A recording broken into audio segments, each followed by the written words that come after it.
বিগত 19 বছর বগুড়াবাসী উন্নয়ন থেকে বঞ্চিত ছিল। শহীদ রাষ্ট্রপতি জিয়াউর রহমানের বাড়ি, বেগম খালেদা জিয়ার বাড়ি এবং তারেক রহমানের বাড়ি বগুড়া জেলায় হওয়ার কারণে বিগত স্বৈরাচার ভোটচোর সরকার বগুড়ার নামে কোনো উন্নয়ন হতে দেয়নি। বগুড়াবাসীর জন্য আরও অনেকগুলি সুখবর রয়েছে। ইতিমধ্যেই বগুড়াবাসী জানে, এই সিটি কর্পোরেশন গঠন হওয়ার সাথে সাথে আমরা বগুড়াতে বগুড়া উন্নয়ন কর্তৃপক্ষ করতে যাচ্ছি।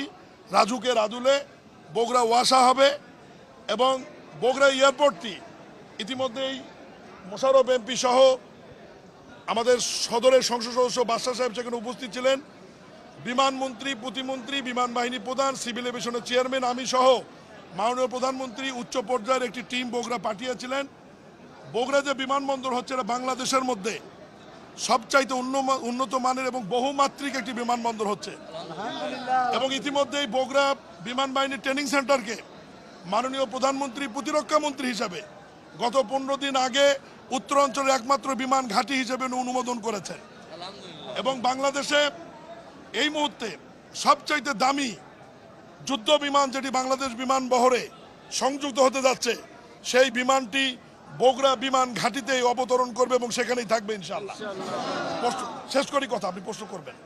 এর বাইরেও ওখানে বিমান বাহিনীর পাইলটদের একটি ট্রেনিং সেন্টার হবে এবং ওই ট্রেনিং সেন্টারে বিমান বাহিনীর পাশাপাশি বগুড়া এবং আশেপাশে জেলার মেধাবী ছাত্র যারা সাধারণ মানুষের সন্তান, মেয়ে এবং ছেলে, তারাও পাইলট হিসেবে ট্রেনিং নিয়ে বাংলাদেশ বিমান, ইউএস বাংলা সহ পৃথিবীর বিভিন্ন বেসরকারি বিমান কোম্পানিতে জব করতে পারবে।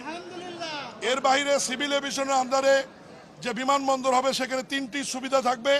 প্রথমত আভ্যন্তরীণ বিমান যোগাযোগ, দ্বিতীয়ত আন্তর্জাতিক বিমান ফ্লাইট ওখানে ওঠানামা করবে, তৃতীয়ত কার্গো বিমান ওঠানামা করবে। উত্তরাঞ্চলের আলু, সবজি, লাইটিং ইঞ্জিনের বিভিন্ন দ্রব্য সরাসরি ওই অঞ্চলের মানুষ বগুড়া থেকে এই পৃথিবীর বিভিন্ন দেশে কার্গো বিমানের মাধ্যমে রপ্তানি করতে পারবে।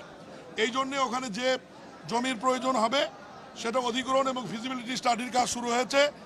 আগামী বছরের জানুয়ারি ফেব্রুয়ারি থেকে এই কার্যক্রমের আপনার দৃশ্যমান অগ্রগতি দেখতে পারবেন।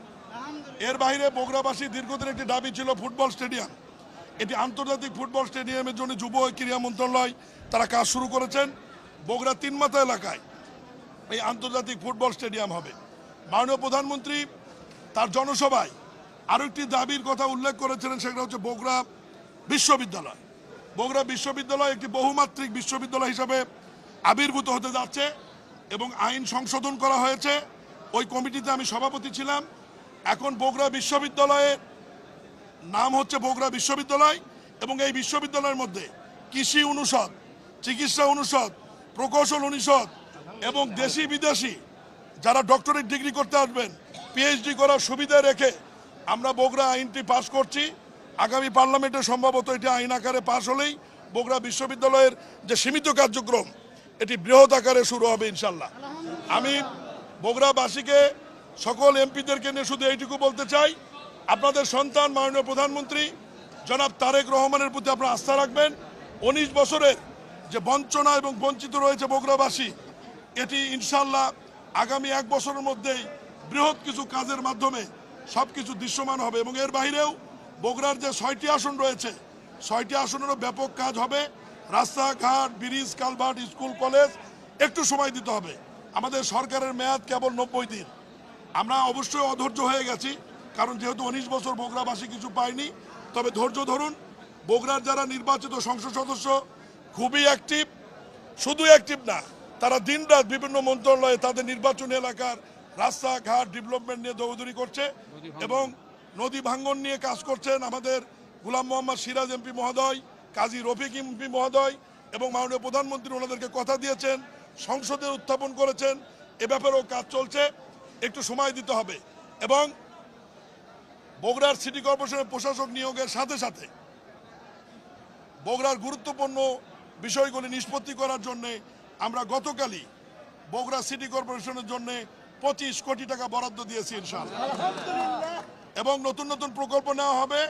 বগুড়ার প্রশাসককে আমরা মন্ত্রণালয় থেকে নির্দেশনা দিয়েছি যে বগুড়া যানজট নিরসনের জন্য ওভারপাস, ফ্লাইওভার এবং বগুড়ার ডেভেলপমেন্টের জন্য যত প্রকল্প গ্রহণ করা দরকার সিটি কর্পোরেশনের সমস্ত প্রকল্প গ্রহণ করার জন্য ওনাকে আমরা গতকালই মাননীয় মন্ত্রী এবং আমি আলাদাভাবে নির্দেশনা দিয়েছি।